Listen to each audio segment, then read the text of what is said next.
அருமை இரட்சகரும் ஆண்டவருமாகிய இயேசு கிறிஸ்துவின் இனிய நாமத்தில் உங்களை வாழ்த்தி வரவேற்கிறோம். இந்த நாளிலும் நம்ம சிறிய வேத தியானமாக எந்த தலைப்பின் கீழே நம்ம பார்க்க இருக்கிறோன்னா, நமக்கு ஒரு ஜீவ அப்பம். என்னோட சேர்ந்து எடுத்துக்கொள்ளுங்க. மத்தேயுவுக்கு எழுதின சுவிசேஷம் 26வது அதிகாரம் 26வது வசனத்தில் நான் வாசிக்கிறேன். அவர்கள் போஜனம் பண்ணுகையில் இயேசு அப்பத்தை எடுத்து ஆசீர்வதித்து அதை பிட்டு சீஷர்களுக்கு கொடுத்து, நீங்கள் வாங்கி புசியுங்கள், இது என்னுடைய சரீரமாக இருக்கிறது என்றார். இயேசு கிறிஸ்து போஜனம், அதாவது திருவிருந்து எடுக்கிற சமயத்தில் இயேசு கிறிஸ்து முதல் முறையாக மரிக்கிற தருவாயில், கல்வாரி சிலுவையில் போக முன்பதாக இயேசு கிறிஸ்து சொல்கிறாரு, இந்த அப்பத்தை புசிங்க, இது என்னுடைய சரீரமாக இருக்குது அப்படின்னு சொல்லி பிட்டு தன்னுடைய சீஷர்களுக்கு கொடுக்குறாரு. இது இன்னொரு வசனத்தையும் நான் காட்ட விரும்புகிறேன். யோவானுக்கு எழுதின சுவிசேஷம் 5வது அதிகாரம் 25, 26 வசனங்களை பார்த்தீங்கன்னா, அதுலேயும் இந்த ஜீவ அப்பத்தை குறித்து நம்ம பார்க்கலாம். யோவானுக்கு எழுதின சுவிசேஷம் 5வது அதிகாரம் 25, 26. மரித்தோர் தேவகுமாரனுடைய சத்தத்தை கேட்கும் காலம் வரும், அது இப்பொழுதே வந்திருக்கிறது, அதை கேட்கிறவர்கள் பிழைப்பார்கள் என்று மெய்யாகவே மெய்யாகவே உங்களுக்கு சொல்லுகிறேன். 26வது வசனத்தையும் வாசிக்கிறேன். ஏனெனில் பிதாவானவர் தம்மில் தாமே ஜீவனுடையவராய் இருக்கிறது போல குமாரனும் தம்மில் தாமே ஜீவனுடையவராய் இருக்கும்படி அருள் செய்து இருக்கிறார். அப்போ பார்த்தீங்கன்னா இயேசு கிறிஸ்து தான் அந்த மெய்யான ஜீவன். அவரை யாரெல்லாம் விசுவாசித்து நீங்கள் ஏற்றுக்கொள்ளுகிறீர்களோ அவர்கள் எல்லாரும் ஜீவனோட வாழ முடியும். அதுதான் இந்த வசனம் சொல்லுது. 25, 26வது வசனத்தில் நம்ம பார்க்குறோம், குமாரனை உடையவர்கள் எல்லாரும் ஜீவனுடையவர்கள். ஏன்னா பிதாவானவர் தான் குமாரனுக்கு ஜீவனை கொடுத்திருக்கிறார். இன்னொரு வசனத்தை நம்ம பார்த்தரலாம். அதே யோவானுக்கு எழுதின சுவிசேஷம் 6வது அதிகாரம் 39வது வசனத்தில் நம்ம பார்க்கும் பொழுது, 39வது வசனத்தில் நம்ம கவனித்தோம் என்றால், அவர் எனக்கு தந்தவைகளில் ஒன்றையும் நான் இழந்து போகாமல் கடைசி நாளில் அவைகளை எழுப்புவதே என்னை அனுப்பின பிதாவின் சித்தமாக இருக்கிறது. இது இந்த வார்த்தை யார் சொல்கிறான்னா, இயேசு கிறிஸ்து சொல்கிறாரு.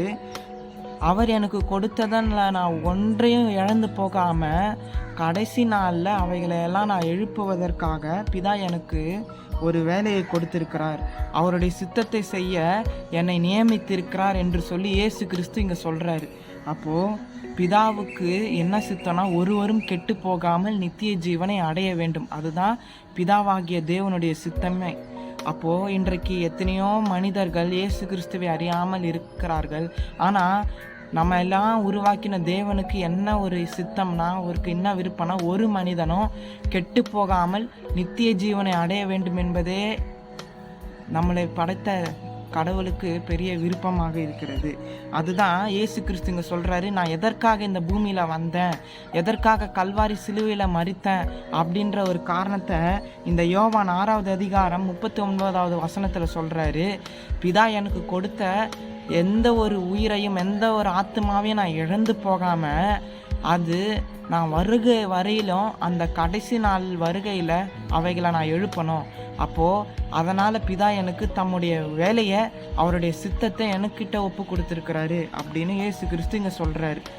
இன்னும் நம்ம பழைய ஏற்பாட்டில் பார்த்தீங்கன்னா இதை குறித்து நம்ம வாசிக்கலாம். யாத்ராகமம் 16வது அதிகாரத்தில் 2லிருந்து 6 வரைக்கும் உள்ள வசனங்களை நம்ம வாசித்தோம் என்றால் பழைய ஏற்பாட்டிலையும் அந்த ஜீவ அப்பமானது இருந்தது.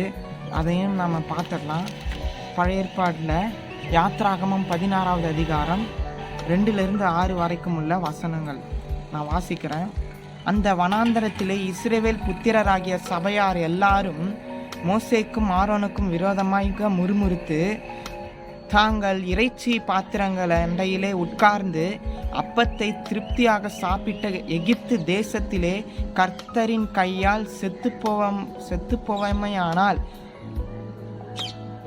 தாவினை இந்த கூட்டம் முழுவதையும் பட்டினியால் கொல்லும்படி நீங்கள் எங்களை புறப்பட பண்ணி இந்த வனாந்தரத்திலே அழைத்து வந்தீர்களே என்று அவர்களிடத்தில் சொன்னார்கள். இந்த இஸ்ரவேல் மக்கள் என்ன சொல்கிறாங்க, மோசே கிட்ட பார்த்து, நாங்கள் எகிப்து தேசத்தில் இறைச்சியும் கறியும் புசித்தோம், இங்கே தேவனுடைய கையினால் நாங்கள் சாகணுமா, பட்டினியால் சாகணுமா அப்படின்னு சொல்லி மோசே கிட்ட இஸ்ரவேல் மக்கள் முறுமுறுத்து கம்ப்ளைண்ட், அதாவது புகார் சொல்லும் போது அடுத்த வசனத்தையும் வாசிச்சிட்றேன். அப்பொழுது கர்த்தர் மோசேயை நோக்கி, நான் உங்களுக்கு வானத்திலிருந்து அப்பம் வருஷிக்க பண்ணுவேன். ஜனங்கள் போய் ஒவ்வொரு நாளுக்கு வேண்டியவை ஒவ்வொரு நாளிலும் சேர்த்து கொள்ள வேண்டும். அதனால் அவர்கள் என் நியாயப்பிரமாணத்தின்படி நடப்பார்களோ நடக்க மாட்டார்களோ என்று அவர்களை சோதிப்பேன். ஆண்டவர் சொல்கிறாரு, நான் வானத்திலிருந்து ஒரு மன்னாவை வருஷிக்க பண்ணுறேன். அது சேமித்து வைக்கணும், ஒவ்வொரு நாளுக்கும் அவங்க சேர்த்து வைக்கணும். இதிலிருந்து அவங்க என்னுடைய கட்டளைகளை, என்னுடைய நியாய பிரமாணங்களை கை கொள்கிறாங்களா இல்லையா அப்படின்ற ஒரு டெஸ்ட்டு, ஒரு சோதனையை நான் பார்ப்பேன் அப்படின்னு சொல்லிட்டு அடுத்த 5வது வசனத்தில் சொல்கிறாரு, 6ஆம் நாளோ அவர்கள் நாள்தோறும் சேர்க்கிறதை பார்க்கிலும் இரட்டத்தனையாய் சேர்த்து, அந்த 6வது நாள் மட்டும் இரட்டத்தனையாக அவங்க சேர்த்து கொள்ளணும். அதை ஆயத்தம் பண்ணி வைக்க கடவர்கள். அதை என்ன பண்ணணும், பதப்படுத்தி அந்த 6 நாளில் வருகிற அந்த மன்னாவை அவங்க 2 மடங்காக சேர்த்து வைக்கணும். ஏன்னா வருகிற அடுத்த நாள் 7வது நாள் ஓய்வு நாளாக இருக்கிறதுனால அந்த ஓய்வு நாளில் மன்னாவை சேகரிக்க போகக்கூடாது. அதுதான் தேவனுடைய கட்டளை. இந்த தேவனுடைய கட்டளை இவங்க மீறுறாங்களா இல்லை கை கொள்கிறாங்களா என்கிற ஒரு சோதனையை தேவன் இங்கே வைக்கிறார். அதனால தான் சொல்கிறாரு, 6வது நாள்லேயே நீங்கள் ரெட்டிப்பாக 2 மடங்காக மன்னாவை சேர்த்து கொள்ளுங்க அப்படின்னு சொல்லி. அடுத்த வசனத்தையும் வாசிக்கிறான். அப்பொழுது மோசேயும் ஆரோனும் இஸ்ரவேல் புத்திரர் எல்லாரையும் நோக்கி, கர்த்தர் உங்களை எகிப்து தேசத்திலிருந்து புறப்பட பண்ணினவர் என்பதை சாயங்காலத்தில் அறிவீர்கள். ஏன்னா அந்த மன்னாவானது பொழியப்படுகிற நேரம் சாயங்காலம். அதனால தான் மோசே சொல்கிறாரு, உங்களை எகிப்து தேசத்திலிருந்து கொண்டு வந்த கர்த்தருடைய அற்புதத்தை நீங்கள் சாயங்காலத்தில் பார்ப்பீங்க. ஏன்னா அந்த நாளுக்குரிய மன்னா தேவன் ஒவ்வொரு நாளும் பொழிய பண்ணார். ஆனால் அந்த 6வது நாள் மட்டும் ரெட்டத்தனையாக கொடுத்தாரு. அதாவது ஒரு பங்கோட சேர்த்து 2 பங்காக கொடுத்தாரு. ஆனால் அந்த சில மக்கள் என்ன செஞ்சாங்கன்னா, ஒரு சிலர் தேவனுடைய வார்த்தைக்கு கீழ்ப்படிஞ்சாங்க, ஒரு சிலர் தேவனுடைய வார்த்தைக்கு கீழ்ப்படியாமல் 7வது நாள் ஓய்வு நாளில் போய் மன்னாவை சேகரிக்க போனாங்க. அதனால் என்ன ஆச்சுன்னா, அந்த மன்னா புழு பூத்துது அந்த மன்னாவில். ஆனால் தான் தேவன் இங்கே இஸ்ரேல் மக்களுக்கு ஒரு டெஸ்ட்டு கொடுக்குறாரு, ஒரு சோதனை. என் கட்டளைக்கு இவங்க கீழ்ப்படுகிறாங்களா இல்லையா அப்படின்ற ஒரு காரியத்தை இஸ்ரேல் மக்கள் மூலியமாக தெரிந்து கொள்ளணும்னு சொல்லிட்டு தேவன் பழைய ஏற்பாட்டு காலத்திலே அவரே என்ன பொழிய பண்ணினார்னா, வானத்திலிருந்து தூதர்களால் உண்ணக்கூடிய அப்பத்தை வானத்திலிருந்து பொழிய பண்ணினார். அடுத்த வசனத்தை நீங்கள் பார்த்தீங்கன்னா, அதே யாத்திராகமத்தில் 12வது அதிகாரம் 25-36வது வசனத்தில் பார்க்கும் பொழுது,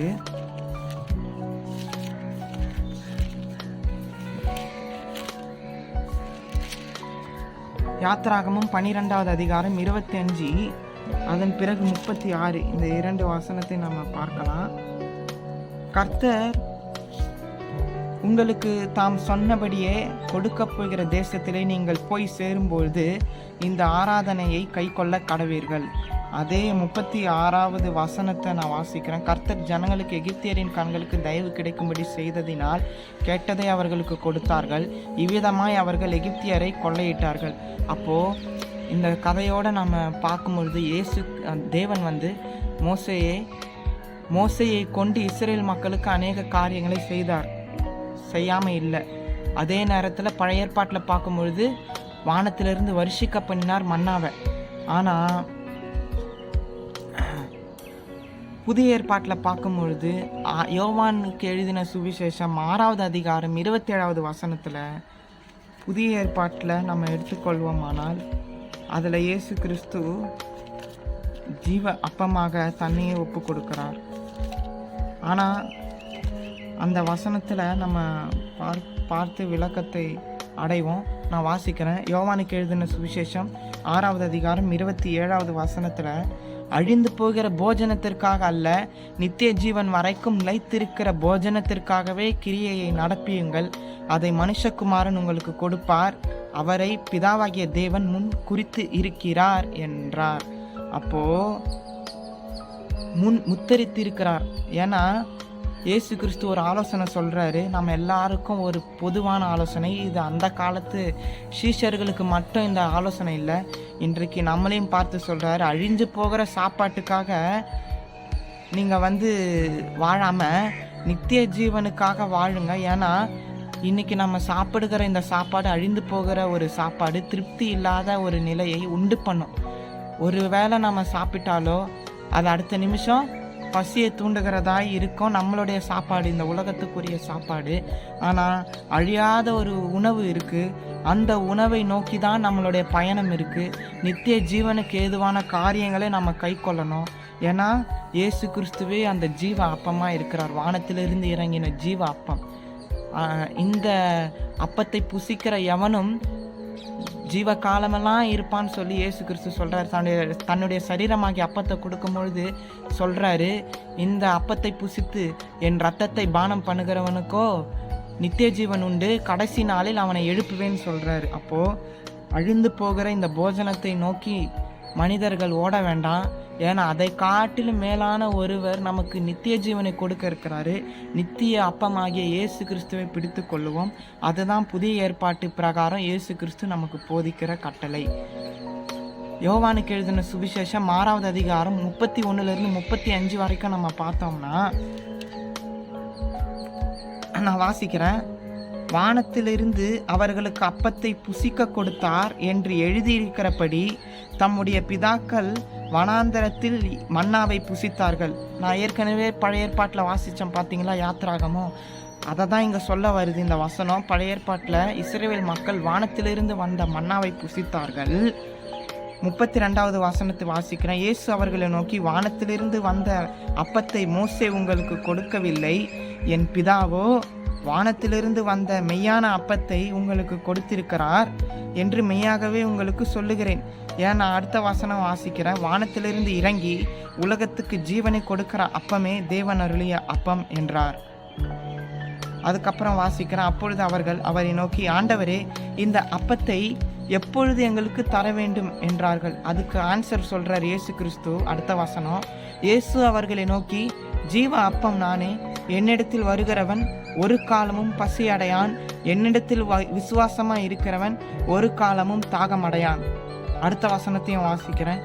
நீங்கள் என்னை கண்டிருந்தும் விசுவாசியாமல் இருக்கிறீர்கள் என்று உங்களுக்கு சொல்லுகிறேன். அப்போது அந்த காலத்தில் சீஷர்கள் கேட்குறாங்க, ஆண்டவரே, இந்த அப்பத்தை எப்படி நான் புசிக்கிறதுன்னு. இயேசு கிறிஸ்து சொல்கிறாரு, நான் தான் அந்த ஜீவ அப்பம். என்னை விசுவாசிக்கிறவன் ஒரு காலமும் பசி இருக்காது, ஒரு காலமும் தாகம் இருக்காது. இயேசு கிறிஸ்துவை தேடுகிற ஒவ்வொருவருக்கும் இயேசு கிறிஸ்து கொடுக்குற ஒரு மிகப்பெரிய திருப்தி என்னன்னா, உலகத்திலேயே இல்லாத ஒரு மிகப்பெரிய திருப்தி என்னன்னா, அவங்களுக்கு ஆத்ம பசி தாகத்தை தீர்க்கிறார். ஆத்மா ரீதியாக நமக்கு சரீரத்துக்கு ஆரோக்கியத்துக்காக நம்ம சாப்பிட்றோம் சாப்பாடு. ஆனால் அதை காட்டிலும் ஆன்மீக வாழ்க்கையில் ஒரு பசி இருக்கும். அந்த பசியை இயேசு கிறிஸ்து தீர்த்து வைக்கிறார்.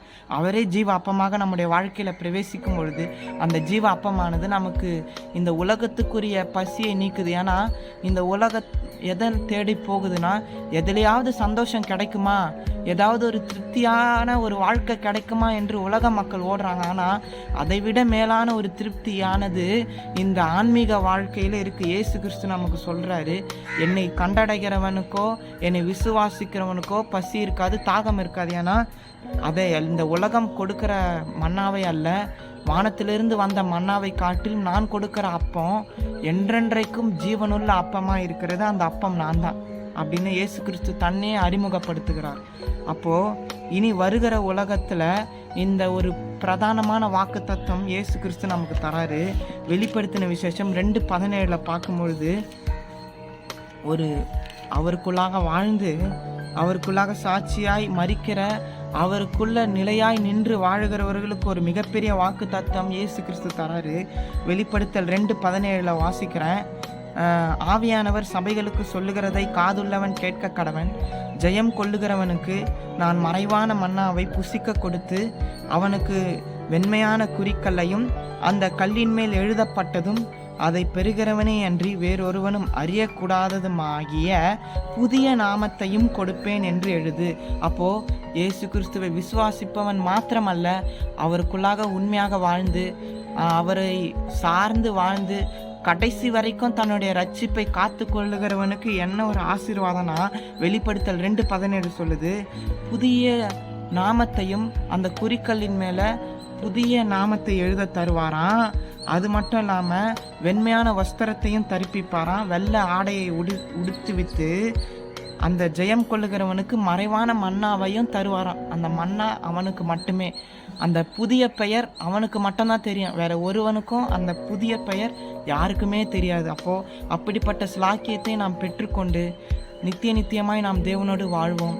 இந்த சிறிய வேத வசனத்தின் மூலமாக தேவன் உங்களை ஆசீர்வதிப்பாராக. ஆமேன்.